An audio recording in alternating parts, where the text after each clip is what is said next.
Welcome to our house. This is the Screenplay Podcast. I'm your host, Evan Grenis, and with me, as always, is PGA Tour player Andrew Novak. What's up, everyone? We just had the trade deadline go through. Got a lot to talk about. Don't forget to follow us on Instagram, TikTok, and YouTube at Screenplay_podcast. New episodes every Wednesday, 8 a.m., wherever you listen to podcasts. We've also partnered with Wager Games. They're giving our listeners a $100 deposit match on the Sleeper app. We love the Sleeper app. I'm looking at it right now. I like the Joe Burrow more than 276 pass yards on Thursday. Head over to our Instagram page, click the link promo code, get your $100 deposit match. I've been nailing those, by the way, if you have looked back. All right, like you just said, trade deadline week. Some teams are buyers, some teams are sellers, some teams are buyers when they should be sellers. Cowboys. Only one of those. All right. Let's get started. Monday Night Football. Chiefs defeat the Bucs 30-24 in overtime. The big story here was the 2-point conversion at the end, whether the Bucs should go for it or not. I'm pretty indifferent on it, just because of the amount of time left on the clock and the amount of timeouts that the Chiefs did have remaining. What was your thought on the going for the 2-point versus taking the PAT? So the only thing there is I guess they did end up technically punting with like 10 seconds left, but regardless, the Chiefs are going to have enough time to score.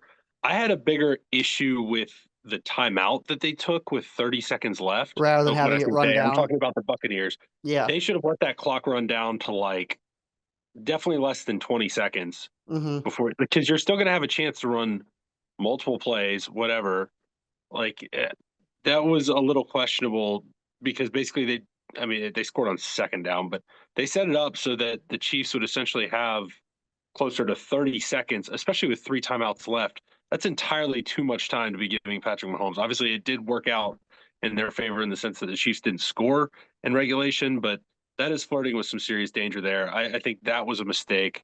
The going for two, I had multiple friends in the group chat saying they should have done that. Even before they had scored, they're like, "Hey, when you score this, you got to go for two." All that. Um, I do kind of agree. Like on the road, probably I don't really see I don't especially see against a a team like scenario where the Bucks come out like if they go for that 2-point conversion and get it. I think the Chiefs drive down there. They they get a still field might. goal, they win the game. You go to overtime, you take your odds on a coin flip, and when Patrick Yeah, Mahomes but wins the coin who's flip, who's it's winning that coin flip? you think Patrick has a higher percent chance than 50 to win that coin flip? Yes, yes, It was a absolutely. it was a great game by Mahomes, his best of the season, 34 of 44, 291, three touchdowns. His first fantasy game this year of 20 plus points. Kind of shocking. Kansas City's the best team in the NFL on third down. They have the second highest percentage on third down in the last 15 years. Mahomes in the fourth quarter, 5 touchdowns, no interceptions. So his stats on the year, not great, but on third down and in the fourth quarter, Mahomes is great. Chiefs are great. They keep winning games. Kelsey target machine this week. Um, yeah, I mean, not too much to complain about with the Chiefs. D Hop came in, fit seamlessly. They look far and away like the best team in the league right now. Yeah, Hopkins looked a little better than I expected, straight out the gate. But I mean, adding somebody like that to that wide receiver room, it's going to look good because the rest has been pretty rough. All the players have just gotten hurt, basically. Um, but yeah, I mean, Kansas City's doing a great job possessing the ball, running the ball, and that's leading to a lot of third and shorts, which is leading to that high third down conversion percentage that has got them undefeated. All right, let's move to Sunday Night Football. Vikings defeat the Colts 21-13. If you liked interceptions, if you like fumbles, if you like missed field goals, this was a great game for you. Really sloppy game all the way around. Vikings pull this one out to avoid a 3-game slide. Yeah, there was, I want to say, 3 interceptions. Each quarterback had a fumble. A lot of missed field goals. It was really just an ugly game to watch all around. For a Sunday night football game. Darnold, I mean, he slings it. He's going to throw picks. What do you think about Darnold moving forward for the end of the season? I'm not super concerned about him and the Vikings for the regular season. I think they're going to win games. Do you think you can trust Darnold at all moving into a playoff game, a wild card game, or I don't know, a divisional matchup game? Yeah, I mean, I think the Vikings, even just being playoff contenders, is above where I expected out of them for sure. Um, Darnold, I mean, Kirk kind of did this in this offense too. He would throw interceptions. Like, you are pushing the ball down the field in this offense. You have, Jefferson running a lot of intermediates. Uh, you're you're throwing to Addison down the field, whatever. Like, you are going to be taking some risks with the ball, putting it, outside, a lot of corner routes, crossers. And that kind of comes with the nature of it. Obviously, you'd like to keep that low. And when they've had their best games, it has been like clean games from Darnold. I don't think this is a team that's going to beat some of the other teams in the NFC in the playoffs, but I think them making the playoffs and looking how they've looked this year is already much better than what was expected. I can see it being a little like the 49ers with Garoppolo having a good playoff run, lose a game, and they're like, Garoppolo's not the guy. And then they move on to JJ McCarthy, who they think maybe just a hair better than Darnold and can put him over the edge. Let's look at the It's Colts for possible. yeah, let's look at the Colts for a second. I'm really confused by them. I like their roster. They have a solid running back, great pieces, Pittman, Downs, Pierce, good rookie Adonai Mitchell. Their O line is top five. They got an offensive coach. I kind of see this like the Buccaneers team where they're just missing a quarterback. Bring Brady in. Let's get it done. What do you see here with the Colts? You don't see that with the roster? I hard disagree. The O line is about the only thing that's decent. I mean, Jonathan Taylor's good, but if you have Jonathan Taylor, you should not be 16th. If you have Jonathan Taylor and supposedly a top five offensive line, you should not be 16th in rush yards per game. That Especially is if true. you Yeah. especially if you have a quarterback like Anthony Richardson who can't even complete a forward, like can't even do a forward pass at all. So you should be top five in running if that's what you have, and they're just not. Um, I know, So what Taylor's is been what hurt. is that coaching? Whatever. Because that doesn't seem like a roster issue. I think that does come down to a bit of play calling. Now they have been down in games, so I guess game script can determine that. But still, you should be running the ball. You should be forcing that. Now that they've gone to Flacco, the passing still hasn't really come around. I think that wide receiver core. I think Downs is actually a very very underrated receiver. Right. But Yeah. AD Mitchell has been pretty brutal. Pittman's been a disaster this year. And then that defense is awful, like really, really not good. They're second worst in the NFL against the run, which has basically led to them being last in the NFL in time possession. They're averaging holding the ball for like 25 minutes a game. That's terrible. And then they're 29th in total yards per game allowed. They're just other teams are just marching down the field on them. And this team needs more than just a quarterback. They need defense help. They need some weapons. And honestly, they need I'm a Shane Steichen believer, but they need a little bit of identity uh, finding to be done to figure out what they're going to do with this offense. Yeah, I do agree. The identity finding is definitely something they need to be a part of, but I believe this is a roster that over the course of one off season can flip the switch and turn around. I think they do have the pieces there. All right, Thursday night football. Jets defeat the Texans 21-13. I don't care that the Jets won this game. For me, it doesn't change the feeling from last week that the Jets are done. It's kind of funny how last week they can lose a game and everyone's like, Jets are done, and then they win a game this week, and the media kind of flips where it's like, oh, like the Jets might make a run. Don't feel that for me. It was obvious that the Texans have some injury issues at the moment. Diggs, Collins is coming back. He's out. The O line is abysmal. CJ Stroud is going to get killed back there. Their defense is hurt. The Jets should have won this game. I mean, it was at home. The Texans had no one. It wasn't even an impressive victory. We had that rookie wide receiver drop the ball at the 1 yard line going in. That comes down to coaching. I feel like during the week. I'm still not impressed at all with the Jets. What do you think? Yeah, I think Rodgers looked better in this game, but like Sorry, if Rodgers you looked better in the second half. Let's not yeah that first if half, he you had 32 yards at yeah halftime. So if let's you spam Wilson and Adams, that helps, and that's pretty much what he needs to do. He's not going to be the guy making the plays; it's the guys he's throwing it to. So just keep doing that, and it will make you look better. I thought this was bordering on unwatchable as far as football goes. It was horrible. Every time, like in the first half, I mean, Rodgers, like you said, was doing nothing in the first half. And then every time Stroud dropped back, he just got sacked or did nothing with the ball. It was really, really poor football.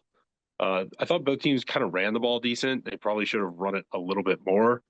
Um, but yeah, the Texans need to get healthy soon.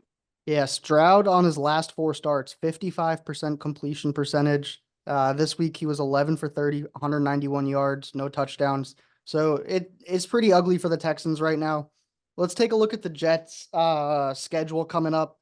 Right now they're 10th in the AFC, 3-6. Their schedule coming up though, it's pretty easy. At the Cardinals, Colts, Seahawks, Dolphins, at Jags, Rams, at Bills, Dolphins. There's a lot of W's in there. Um, I still think the Jets are done. What about you? Yeah, they only have two more games left against teams that are over 500, and one of those comes this week against Arizona. I think if they win that game against the Cardinals, there is a like sliver of okay, this is possible if we can get on a run.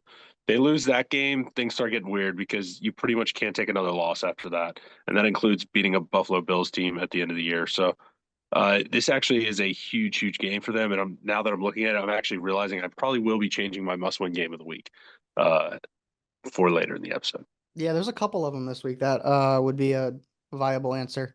All right, Yeah, let's get to Falcons defeating the Cowboys 27-21. It was a bad week for the Cowboys, Dak Prescott and Jerry Jones. Dak is going to be placed on the IR with a hamstring injury. Also caught video footage of him on the sideline saying, "We effing suck." There was no doubt about it. He 100% said that. It's not like, oh, he maybe said that. Nope, he said that. That's the leader of your franchise getting paid 60 something million dollars a year, saying, "We effing suck." It's bad. I mean, I think the hamstring injury, like, obviously that's tough, but I kind of feel like he's quitting on the team at this point.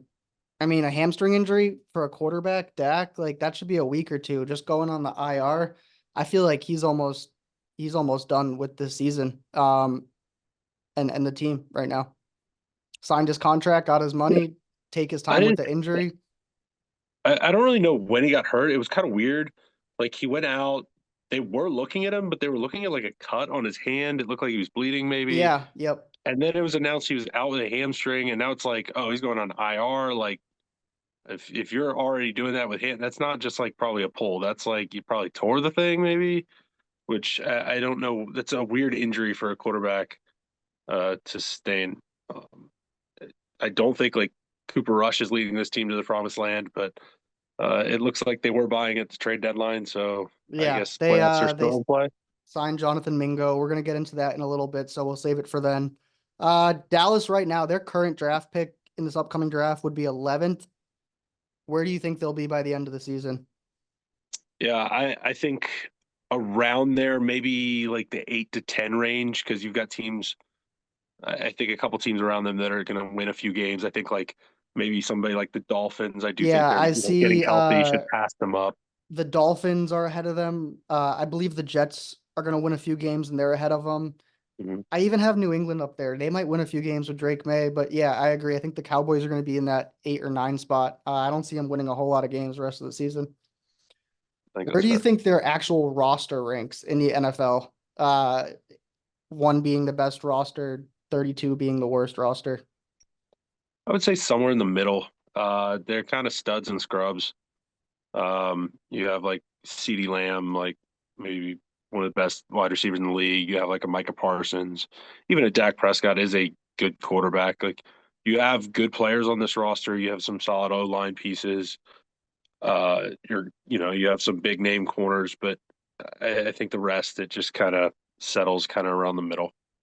I have it a little lower than that. I got them in the mid 20s, 25, 26. I'm pretty far off on where you are. I mean, I'm looking at some of these teams who are pretty bad, and I like their rosters better. A Miami, a Seattle, a Indy, Cleveland, Miami. I mean, like some of these Yeah, teams are bad, and I believe their rosters are better. So just kind of I shows mean you where they're at. Cowboys have some highlight names on that team though. Like Everyone I has mean, some highlight names. I mean, yes, but like, I'm talking like a Micah Parsons who like borderline could be maybe one of the best defensive players, but maybe a top three defensive player in the whole league. CeeDee Lamb, maybe a top three offensive player in the whole league. Like these are game breaking players. Like there are teams that don't have like there are no, you know, highlight big name players on like the Carolina Panthers. Like nobody that you're going out saying like this is a game breaker. Like No, obviously Carolina Panthers. I have 5 teams here that I'm like, these teams definitely have a worse roster than Dallas, and that's New England, Carolina, Las Vegas, Tennessee, New Orleans. After that, I think it's up for debate whether the rosters are worse than or not. I mean, it's what it is right now. All right, let's go to the Yeah. Falcons. What do you got them? What are their Super Bowl chances for you? You think they have a real shot at getting there? I think the path through the NFC is brutal. I don't think their defense is good enough to win them a game that they need to win. They can score with kind of anybody, but you play against like a Lions team. The problem with the Falcons is their defense just they don't have a pass rush. They don't threaten another team. That's You exactly want it. to get I have them you want down to here guess as the. What are you gonna you want to say? guess how many sacks they have on the season? In 9 games, how many sacks do you think they have?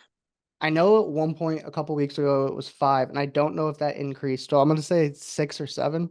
Yeah, they have 9. That's dead last in the 9. NFL. Yeah, it's not many. 9, One and one sack a they week. had 3. They had 3 in this game against the Cowboys. Well, there it is. Yeah, So yeah, exactly.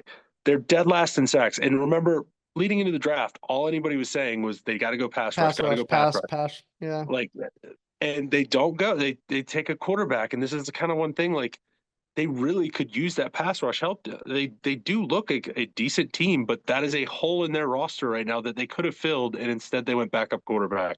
I don't think And you could have said it much better. I mean, they can score with anyone, but the problem is when you get to the playoffs, you're not going to win 3 games in a row putting up 40 points. You're going to have to get to the other quarterback at some point. mhm, All right, absolutely, Eagles defeat the Jaguars 28-23. Eagles held a 22-0 lead in this game, and Nick Sirianni did everything he could to let the Jags win.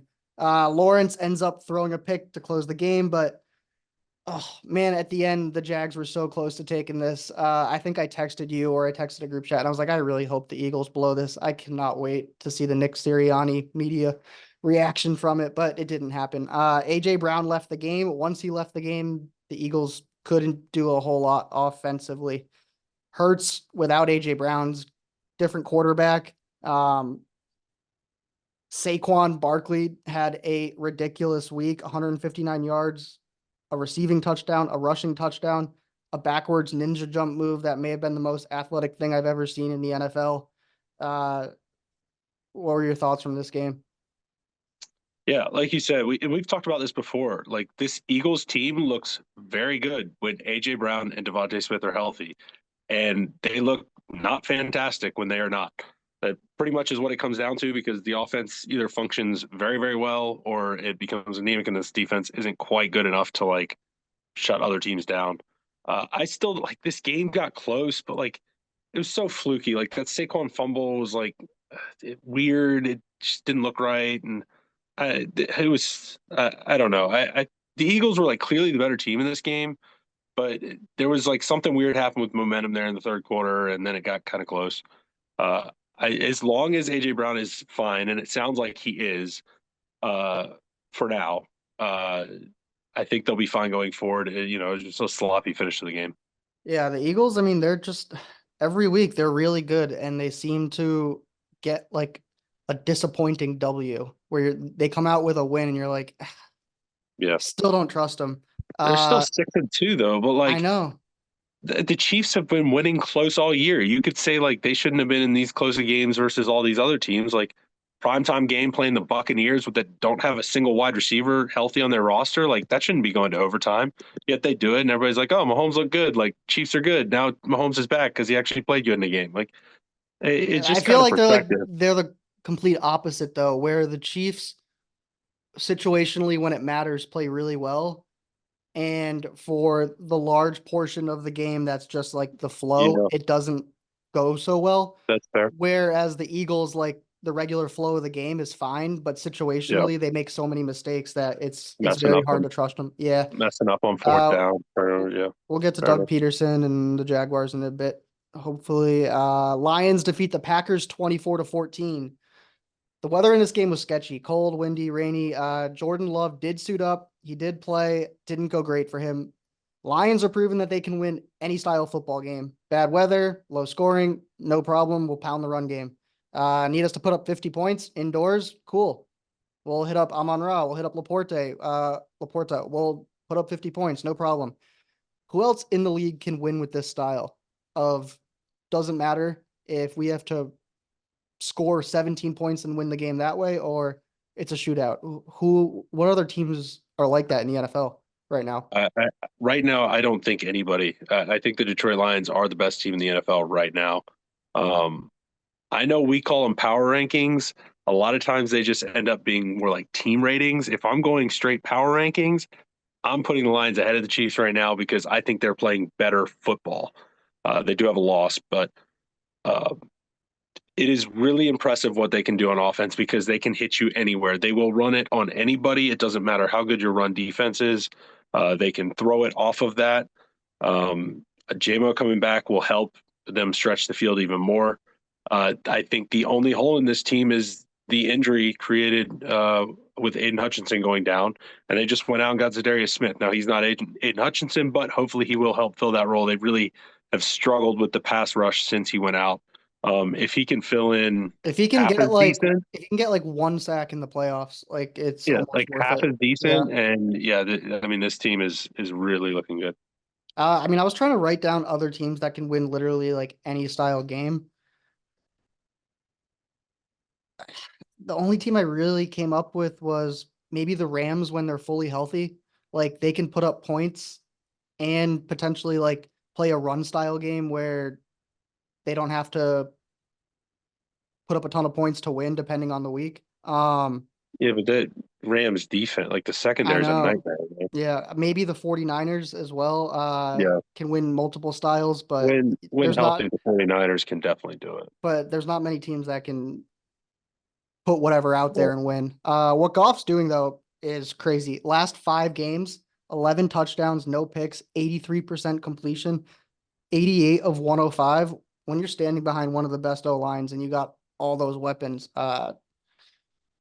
you can do what he's doing. And this isn't just like the best quarterback run this year. This is like potentially the best quarterback run on a 5 game stretch, like ever, ever. 11 touchdowns, no picks, 83% completion. That's insane. yeah. I mean, the touchdown numbers aren't that crazy, but the actual efficiency of it is kind of silly. This team is absolutely clicking.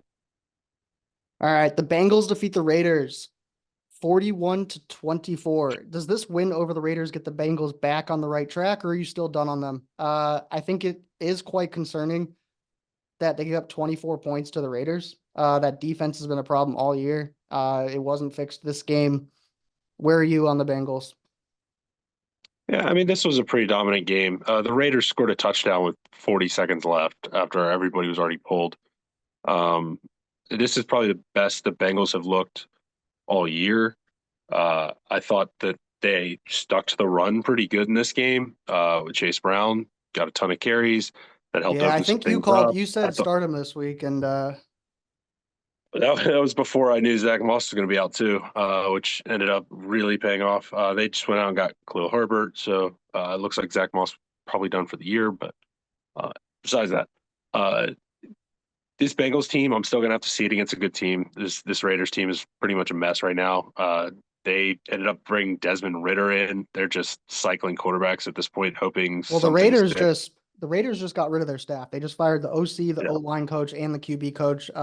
So they are making changes there. They don't like what's going on.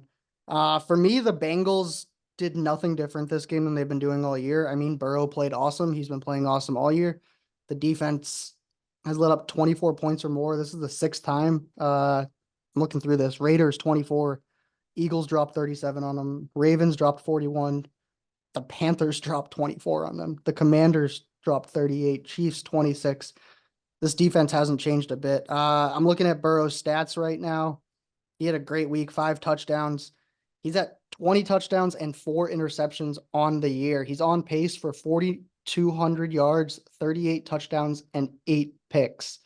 This is reminding me a lot of 2015 Lions, Matt Stafford. Not specifically that year, but for that 8 to 10 year stretch, Stafford was consistently putting up numbers like this. If we look at that 2015 year, Stafford put up 4,200 yards, 32 touchdowns, 13 picks. Pretty comparable to what Joe Burrow's doing right now. That year they went 7-9. I mean, that's kind of what the Bengals are turning into. That Lions team with a great quarterback. Yeah, I mean it's a bottom five defense, and you have Jamar Chase, one of the best wide receivers in the league. I'm not going to try and say Jamar Chase is Calvin Johnson, but Right. I see kind of the mold that you're looking at, and yeah, I mean it's a quarterback that you can win with, and a roster that no quarterback can win with. Like it's just not coming together for them. They're sitting at 4-5. I'm looking at their schedule coming up. Massive game this week at the Ravens.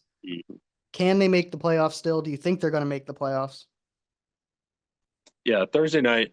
Being in the AFC, I think helps a little bit, I would just because it's massively softer. agree with that. Yeah. I The Ravens game Thursday night on the road, like I really don't see them winning that game.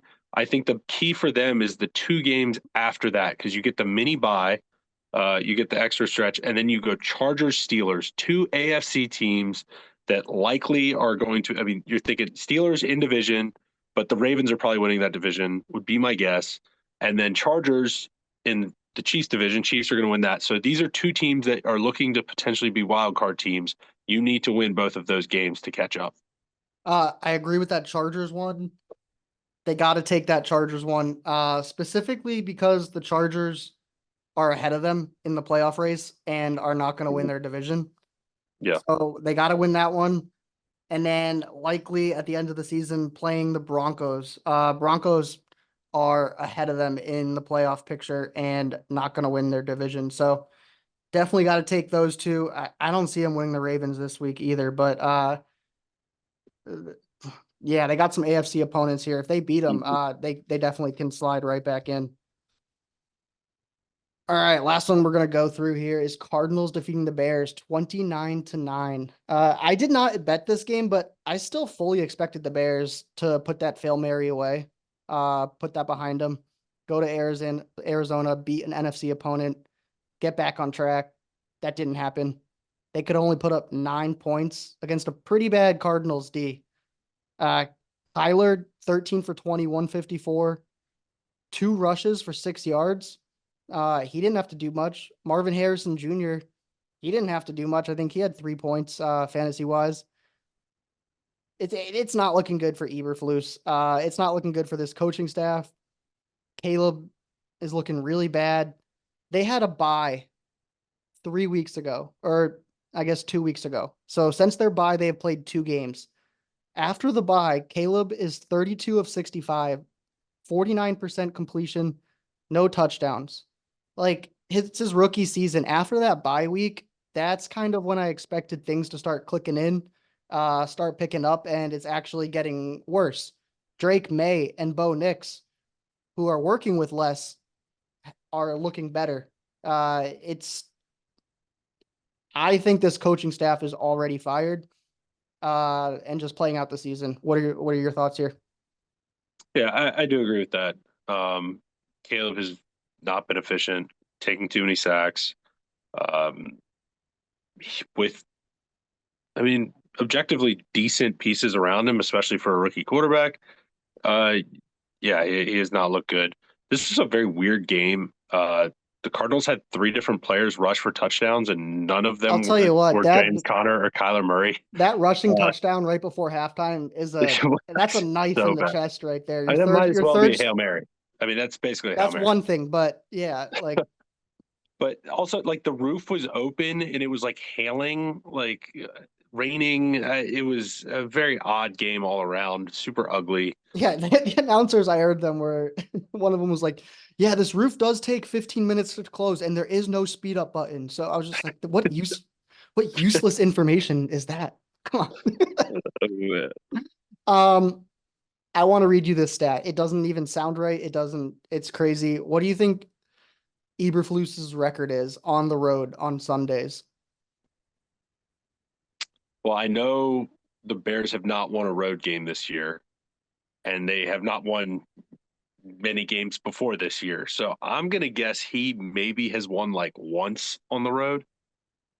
0-18 on the road on Sunday. Oh, that's good. Does that sound like a good stat for a No, winning? Nope. Nope. Their last road win on a Sunday was December 26th, 2021. So if you are a Bears fan, if it is a Sunday, which they play football on Sundays, it's the NFL. If it's a Sunday and the Bears are on the road, they are losing. You can just put it in under Eberflus.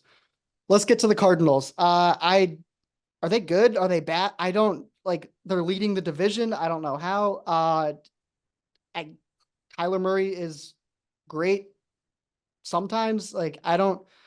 Is their defense good or bad? Like, they are the most confusing team. I can't touch them. When I bet against them, they do great. When I bet for them, they flop. What are your thoughts on the Cardinals?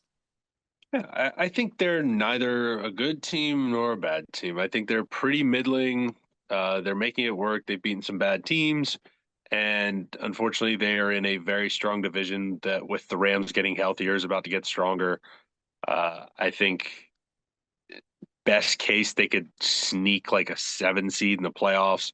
More than likely, they're going to lose division games coming in, get passed up by San Francisco, get passed up by the Rams, Seattle, and then might jockey around for that third spot. But um, it, they're kind of just stuck in limbo, I think, right now. Couldn't agree more. I mean, their losses like Bills, Lions, Commanders, Packers, fine. Like all those teams are better than you. Like you should lose those games. Their wins. They beat hurt Rams team, 49ers, Chargers, Dolphins, Bears. Like they kind of beat the teams they're supposed to. I mean, Yeah, that I think you 49ers said, one is kind of the one yeah, that's like, hey, maybe there's something here. But they're right middling. Yeah, I just don't know what to make of them. All right, let's get to our power rankings. Not a ton of movement at the top of the power rankings, couple shuffling around here at the bottom. At 10, we got the Chargers, 5-3. Number one defense and point allowed. Herbert and Harbaugh are great together. Not much depth, need some weapons. At 9, we got the Falcons, 6-3, number three offense in the NFL. Terrible division. Kirk's on fire. They have no pass rush. We mentioned that earlier. That's going to be a problem moving forward. At 8, we got the Vikings, 6-2.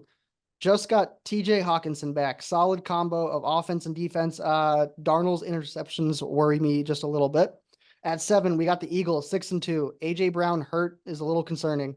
Hurts is just not the same without him. I still hate Nick Sirianni, but they keep winning games. They're 6-2, so they're at 7.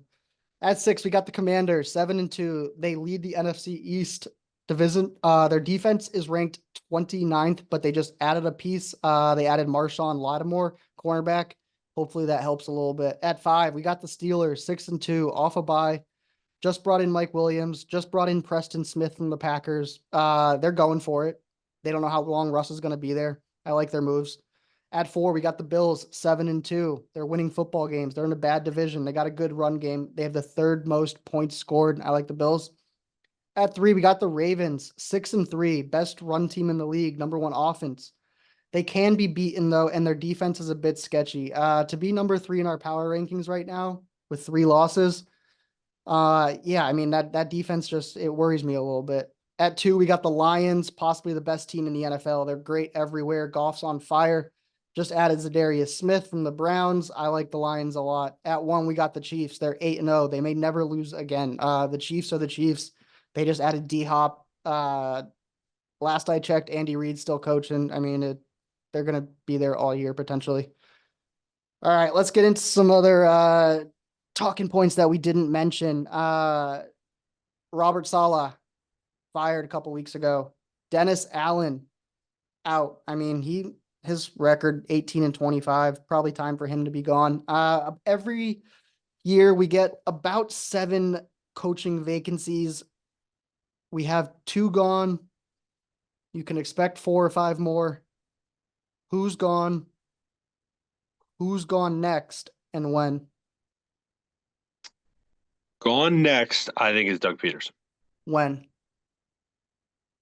potentially this week. Hmm. Okay. I agree with Doug Peterson. I don't agree with this week. Vikings, Lions, 2 really good teams. Probably going to lose those regardless. December 1st at home, you're playing the Texans. If the Texans in division come in there and beat you pretty bad, Doug Peterson is gone for me. That is the day, December 1st. Who else do you think will be fired? So, first three I came up with Eberflus, Dayball, Stefanski. I feel like all of those are viable and reasonable. The fifth name I'm throwing in there, Mike McCarthy, I think is a potential Jerry Jones scapegoat for this season. So that would be my five names of coaches that you could see out. Wow, I saw you shaking your head at yeah. Stefanski. Uh, I was thinking, I was like, I could put Stefanski on this list, but you know what? No, I was like, I don't think Stefanski is going to be fired. I think he is going to step away from coaching the Browns, not be fired, but just be like, Just I do not want to somebody coach hire me. I don't care if it's somebody else. offensive analyst. Somebody. Yeah, I don't think he'll be the head coach, but I don't think he'll be fired either. I have Nick Sirianni on this list. I think pretty much regardless of how the Eagles season ends, other than a Super Bowl, he's losing his job. Yeah, I like your take, Mike McCarthy. I think he's gonna be the scapegoat. Doug Peterson. I got Eberflus on here. There's your seven. So you don't think Dayball's getting fired? Nope, I do not. I do not. I think he's too good of a coach. Here's like a rule. I mean, unless no, I don't think Dayball's getting fired. Okay. I agree. I think he's a good coach. Yeah. But yeah. All right. This week, Micah Parsons gave a list listing his top five crunch time clutch quarterbacks. Some of the list is legit. Some of the list is fraudulent. His list goes at 5, Dak; at 4, Josh; at 3, Aaron Rodgers; at 2, Stafford; at 1, Mahomes. The Dak one, I think he was like, I have to put my quarterback in here so people don't make a thing of it. What do you got? Who are your top five crunch I time agree one, clutch? two. Yeah. Yeah. And this is I think Mahomes current. Yeah. Stafford. Yep. I think 1-2 Mahomes Stafford I have the right same now. thing. Yeah, no, I have Mahomes 1, Stafford 2. So who's 3 through 5? So I was struggling with this a little bit. I actually went and put Jalen Hurts at 3 Mm, simply based on his Super Bowl performance. In a loss, dude was unbelievable. Maybe one of the better games I've ever seen him play. You can't get a bigger moment than that. And he absolutely stepped up and played an unbelievable game. So I'm giving him uh, status in the clutch quarterback simply for that. The other two couldn't place him 4-5, but Joe Burrow and Justin Herbert.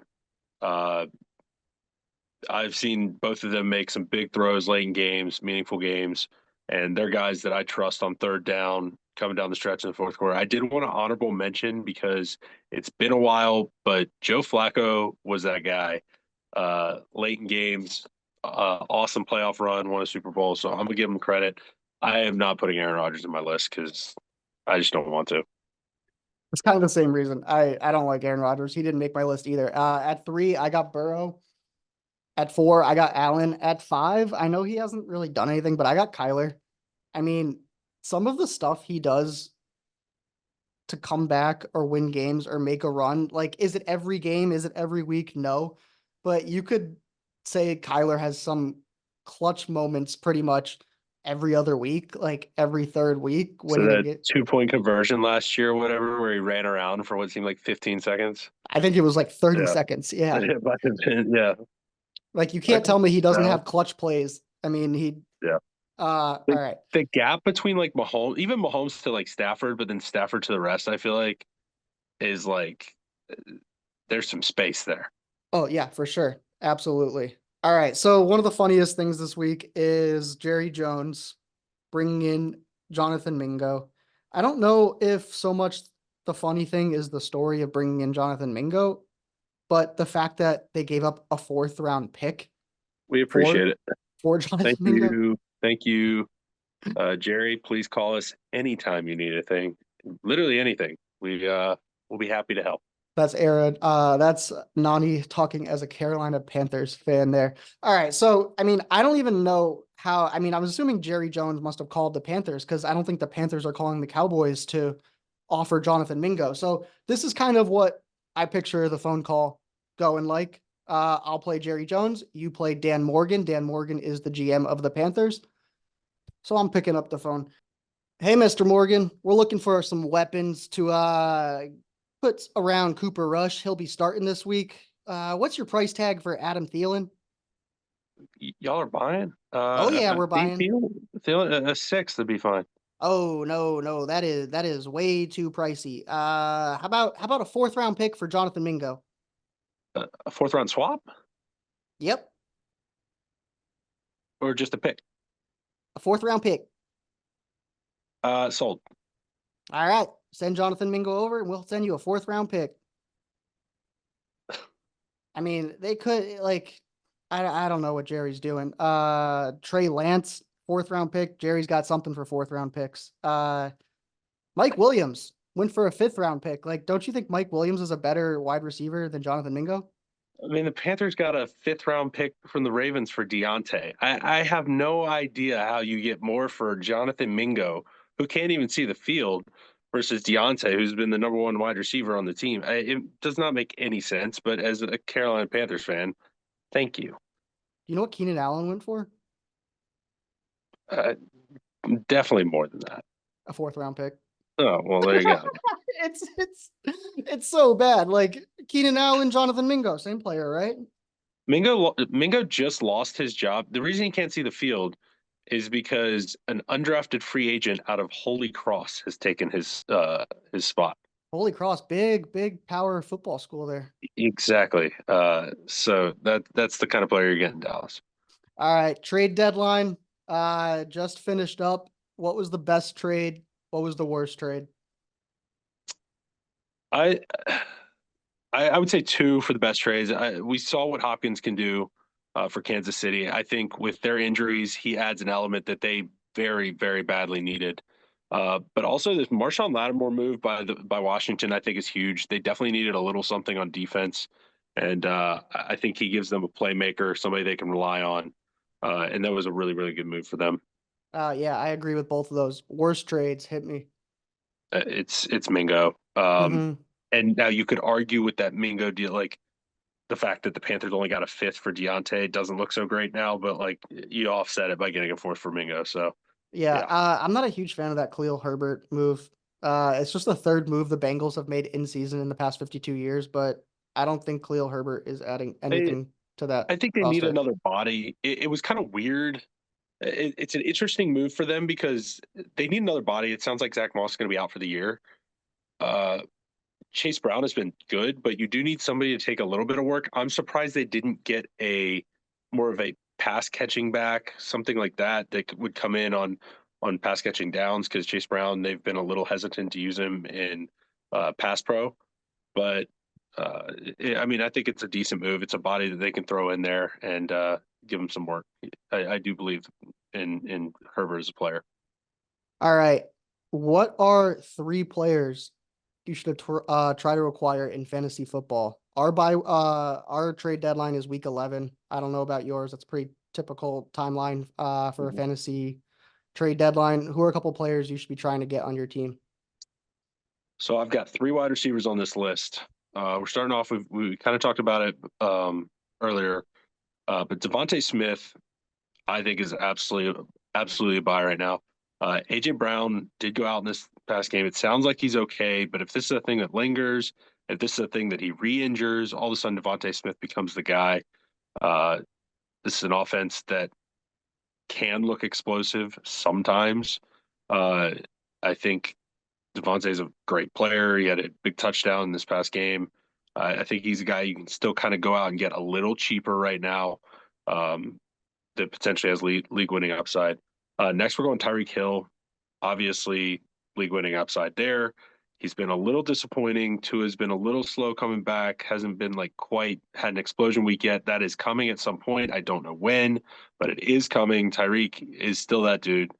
Uh, and if you go get him now, you might be able to get him a little cheaper than what you would normally be able to get Tyreek at.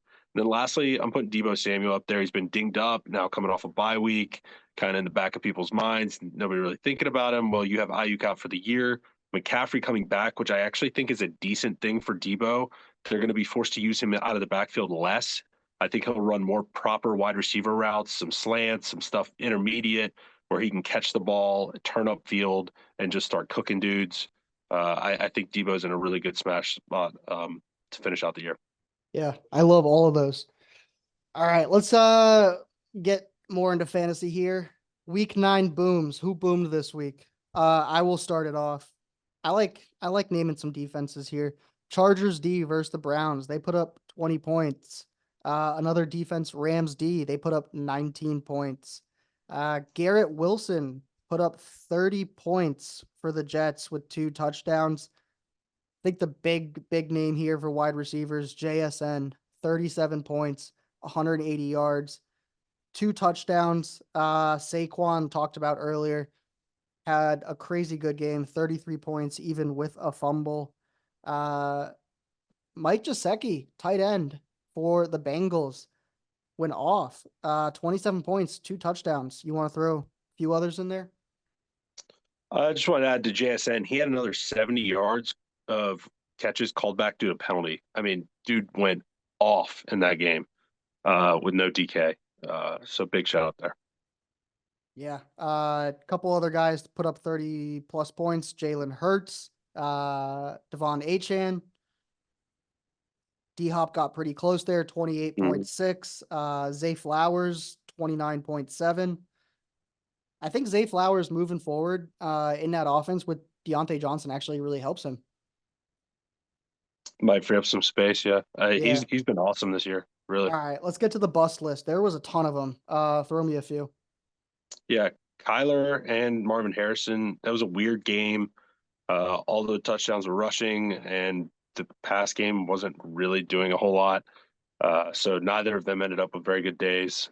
Michael Pittman only had one catch against the Vikings in a situation where you'd expect with Flacco back at quarterback that he'd actually be able to do something. Nick Chubb pretty much couldn't do anything against the Chargers. Uh, most the Chargers in previous years have been known for having a really poor run defense. This year they've actually been quite good against it. That defense is no joke.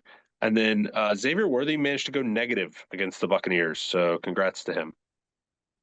Yeah, you see it sometimes like out of the kicker or the defense, not often out of your wide receiver are you putting up negative points. Uh, Cole Kmet on the Bears played 85% of snaps and saw 0 targets. That is wild. I mean, they were losing the game too and throwing it. Like, how does he not see a single target? Kyle Pitts, he's either on the boom list or on the bust list. This week he hit the bust list, 2 points. Puka Nakua, 2 points. Nice ejection there. That was a Uh, soft punch too. it was. That was pretty weak. And then remember at the beginning of the season how we were like, "Oh, Isaiah Likely, he's the tight end Yeah, on the no, Ravens now." Well, this past week he put up 0 points, and he is now the 15th tight end in fantasy. Mark Andrews is now 11. So Mark Andrews went from playing left tackle back to the tight end position. All right, week 10 starts. We got a lot of teams on buys this week: Browns, Packers, Raiders, Seahawks. Who are we starting week 10? starting off with our weekly segment, running backs versus Carolina Panthers. Tyron Tracy, big smash spot there for the Giants. That game is in Germany. I think they should be able to run the ball on the Panthers. I expect to see him getting 15 to 20 carries in this game. No reason he can't turn that into about 100 yards, at least a touchdown. Huge game for him. Najee Harris against Washington. I think this is a game that the Steelers are going to try and control the ball, keep it away from Jaden Daniels. I think that means a lot of carries for Najee, and this Washington team will give up some rushing yards. So I actually do think it's a decent spot for him. And then lastly, guy that has been pretty brutal this year, Jalen Waddle. I think you can get him in the lineup against the Rams. The secondary is a mess. I think this is a game where they're going to have to score some points. And I think Waddle gets it done this week. I love Sam Darnold this week versus Jacksonville. TJ Hawkinson's back. He's going to throw for 3 or 4 touchdowns. Uh, Taysom Hill is finally healthy. We called it last week. He's going to have a big game. I was looking for 2 touchdowns. He got one. Look for him to get another one this week. I like Zay Flowers versus Cincinnati. Their defense is terrible. Look for Zay to have another good week. Let's get into some sits. Who's sitting this week? He just had a huge week this week. There's a ton of hype around him. I think you get him on the bench this week, though. D Hop, he's playing Mm-hmm. Denver. Pass defense is elite there. It's just a tough matchup. I'll just add You all. I can mean, be, I got D Hop, Xavier Worthy, Mahomes versus Denver. I mean, yeah. it this could I be like a do, Kareem Hunt 2 or 3 touchdown yeah. game, low scoring. I do like D Hop rest of season. I think he is solid, just Yep, not this week. I think he sees the bench. Another guy who's been great this year with really good volume, Tony Pollard. I think he could see decent volume again, but I think it could be like 18 carries for 50 yards and maybe a couple catches. This Chargers defense has been really, really stout. And that's funny. I I had the think it's, same thing. I was like, he's probably gonna get a ton of carries, and it's gonna yeah, look okay, but you're gonna look up and he's gonna have 9 fantasy points, and you're like, exactly. And then lastly, I'm going DJ Moore against the Patriots. He has been rough lately. If he catches a lot of Christian Gonzalez, could be rough. This is a game they're probably going to be up because the Patriots are not very good. It's home game for Chicago, so a game they can actually win. So I think they'll be looking to run the ball and not put it in Caleb's hands too much. I think it's a tough week for DJ Moore. All right. Baker is the number 2 fantasy quarterback. Tough loss there to the Chiefs. Playing 49ers. They're coming off a bye. Don't like this week for Baker. The other one I want to throw in here, Kyler Murray versus the Jets. It's tough to put Kyler Murray on the bench with his ceiling potential, but I see a very low scoring game here in this Arizona versus Jets game. All right, waiver wire. Who should people be looking to add? I'm gonna be honest. If they're not It's on your rough. team, if they're not on your team right now, it's you either got to trade for it or just suck it up because there's not a whole lot out there.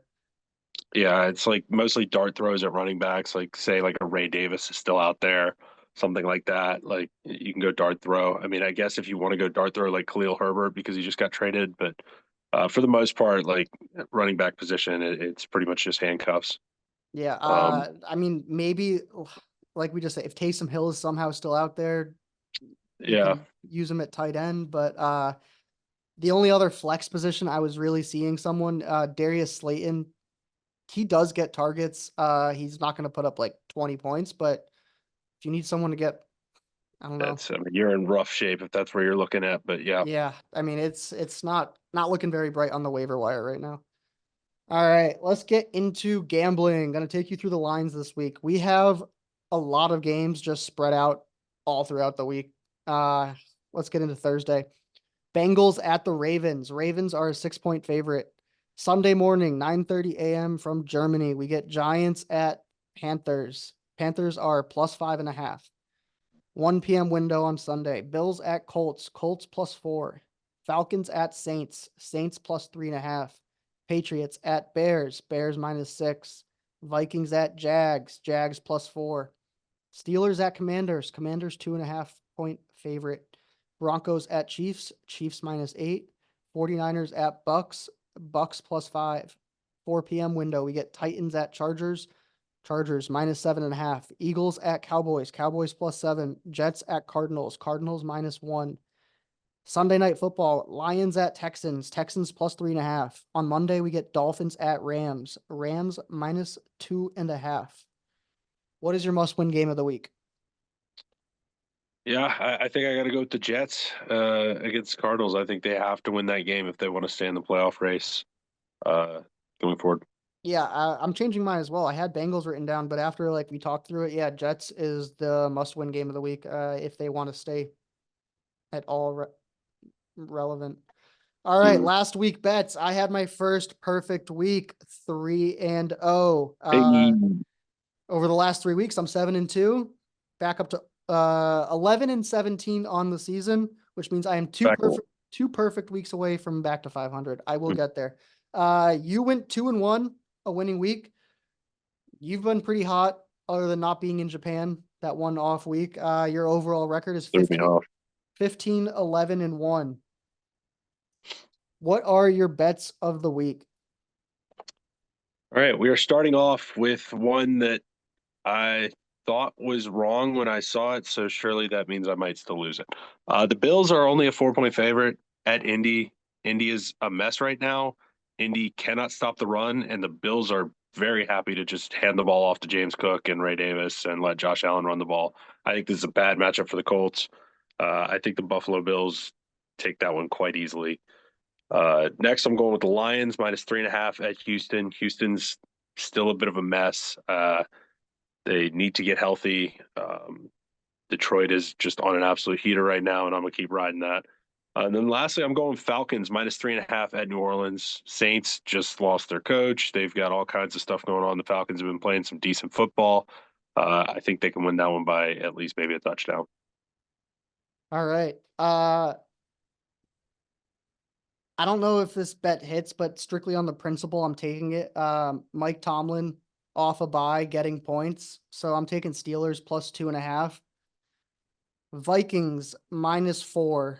I think that offense is way too powerful for the Jaguars defense, and they're going to overpower them, put up too many points. And then lastly, I'm taking the 49ers -5. They're coming off of a bye.